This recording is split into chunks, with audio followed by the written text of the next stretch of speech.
Assalamualaikum warahmatullahi wabarakatuh. Perkenalkan, nama saya Muhammad Ukar dari kelas MJ302.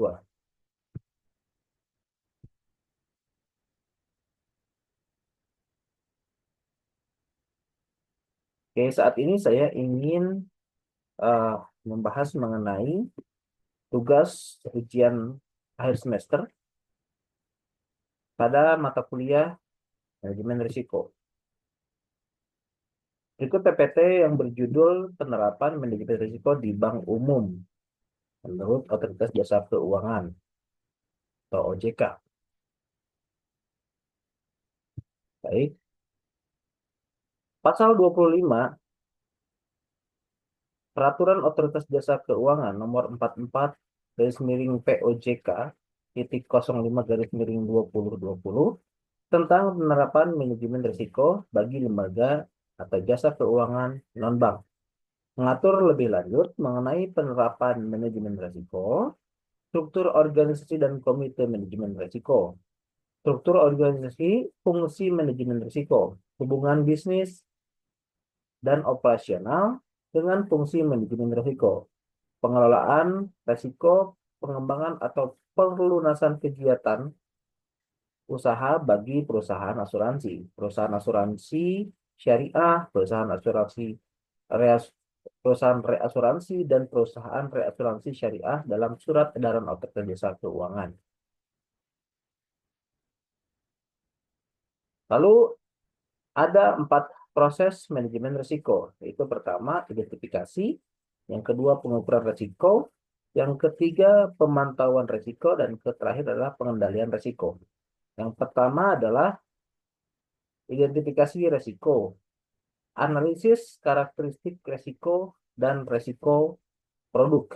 Yang kedua, pengukuran risiko, evaluasi, asumsi, sumber data, dan metode pengukuran.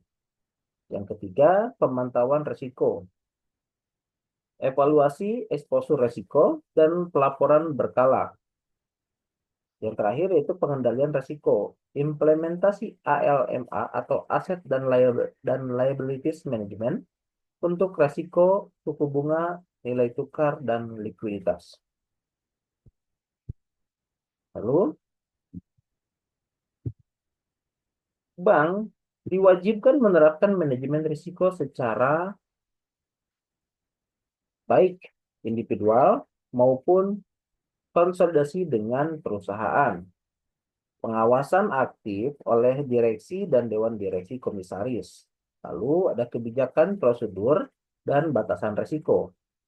Sistem pengendalian internal yang menyeluruh. Oke, next slide. Pengawasan. Pengawasan yang diwajibkan OJK terhadap institusi, yaitu Dewan Komisaris dan Direksi. Dewan Komisaris bertugas mengawasi kebijakan dan memutuskan hal terkait risiko strategis.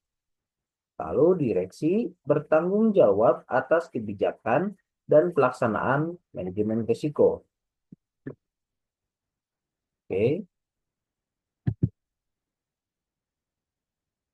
next.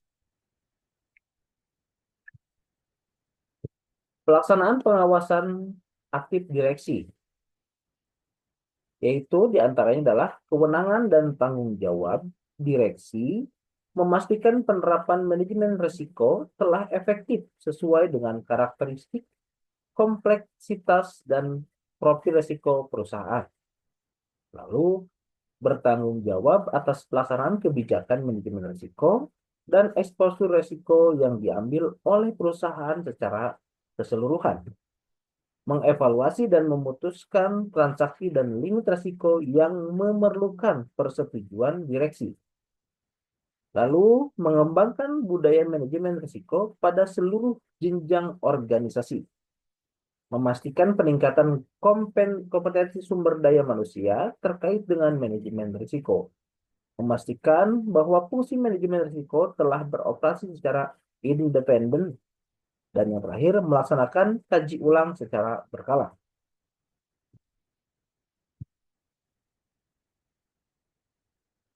Penerapan manajemen risiko eh, pada Peraturan Otoritas Jasa Keuangan Nomor 44 garis miring POJK titik 05 2020.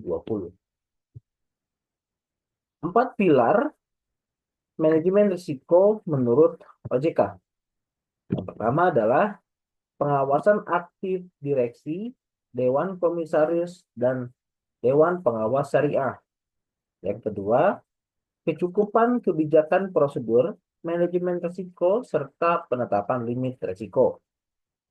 Yang ketiga, kecukupan proses identifikasi, pengukuran, pengendalian, dan pemantauan risiko, serta sistem informasi manajemen risiko. Yang keempat, sistem pengendalian internal yang menyeluruh.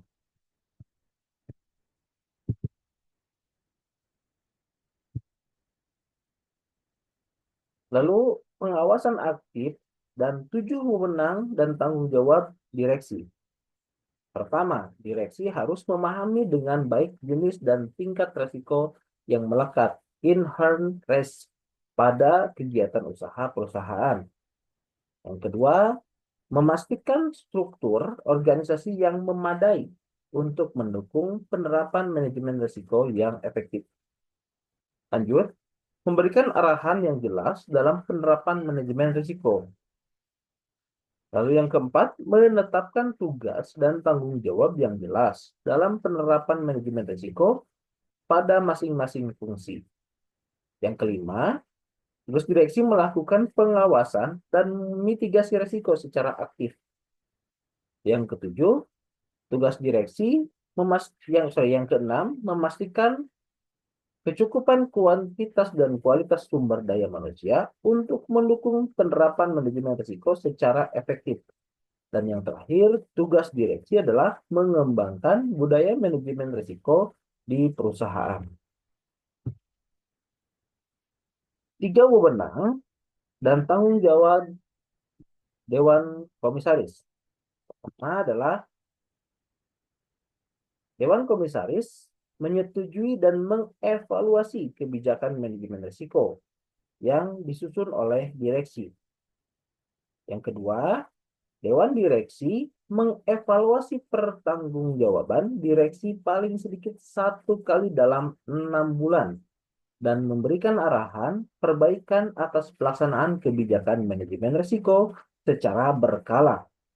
Dan yang terakhir, tanggung jawab Dewan Komisaris yaitu mengevaluasi dan memutuskan permohonan direksi yang berkaitan dengan transaksi dan limit risiko yang memerlukan persetujuan Dewan Komisaris.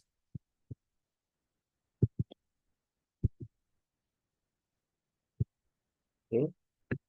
3 wewenang dan tanggung jawab pengawas syariah.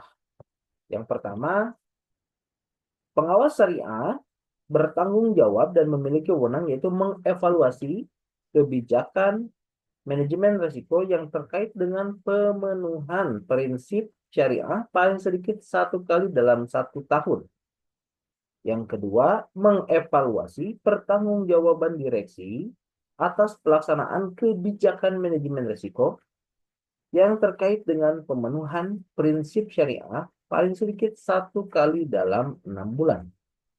Dan yang terakhir adalah memberikan arahan berdasarkan hasil evaluasi kebijakan manajemen risiko dan pertanggungjawaban direksi atas pelaksanaan manajemen risiko.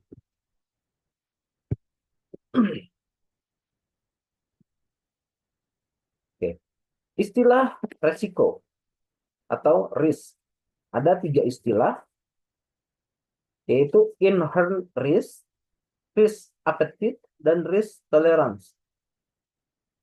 Inherent risk merujuk pada tingkat risiko yang dapat diterima atau dihadapi oleh individu atau organisasi dalam menjalankan aktivitas dan keputusan. Ini menggambarkan seberapa banyak risiko yang dapat ditoleransi tanpa menimbulkan konsekuensi yang sangat merugikan. Lalu ada risk appetite. Risk appetite adalah tingkat risiko yang ada secara alami dalam suatu aktivitas atau situasi tanpa mempertimbangkan tindakan pengendalian atau mitigasi yang diterapkan. Ini adalah resiko yang sudah ada sejak awal karena sifat dari kegiatan atau lingkungan tersebut. Lalu yang terakhir adalah risk tolerance. Risk tolerance mengacu pada tingkat resiko yang diinginkan atau siap diambil oleh individu ataupun organisasi dalam mencapai tujuan mereka. Selera risiko ini lebih berfokus pada seberapa besar risiko yang bersedia diambil untuk memperoleh potensi imbal hasil yang lebih besar.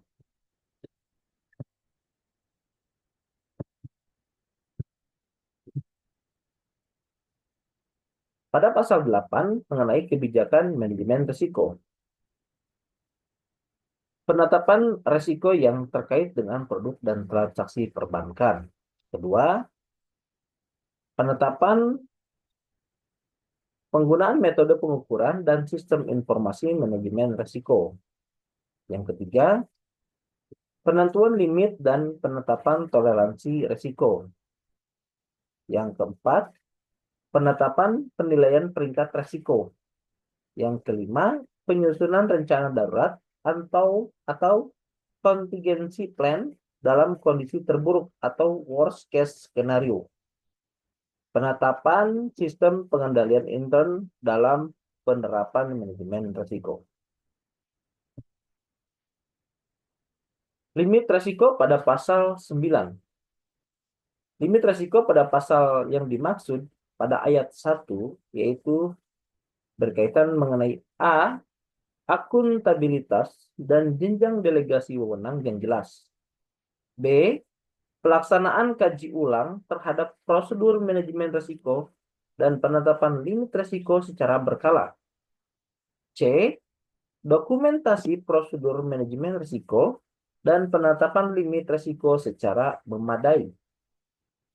Lalu ayat 2, limit risiko yang dimaksud pada pasal 9 adalah limit secara keseluruhan, limit per jenis risiko, lalu C, limit per aktivitas fungsional tertentu yang memiliki eksposur risiko.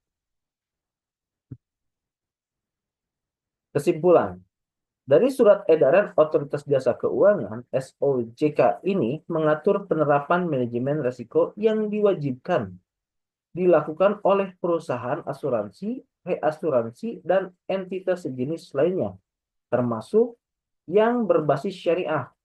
Hal ini merujuk pada amanat pasal 25 Peraturan OJK nomor 44/POJK.05/2020 tentang manajemen risiko bagi lembaga jasa keuangan non-bank. Poin-poin utama yaitu definisi dan jenis risiko, penerapan manajemen risiko, struktur organisasi, pengelolaan risiko pada perluasan usaha, penyesuaian dan standar minimal penguatan putusan. Surat edaran Otoritas Jasa Keuangan ini atau SOJK ini mencabut ketentuan sebelumnya yakni Surat Edaran Otoritas Jasa Keuangan nomor 10/SOJK.05/2016 dan berlaku efektif pada tanggal ditetapkan. Implementasi ini bertujuan untuk memastikan stabilitas, kendalaan, dan keberlanjutan operasional perusahaan jasa keuangan non-bank. Terima kasih atas perhatian yang diberikan kepada saya. Kurang dan lebihnya saya memohon maaf. Terima kasih atas perhatian. Wassalamualaikum warahmatullahi wabarakatuh.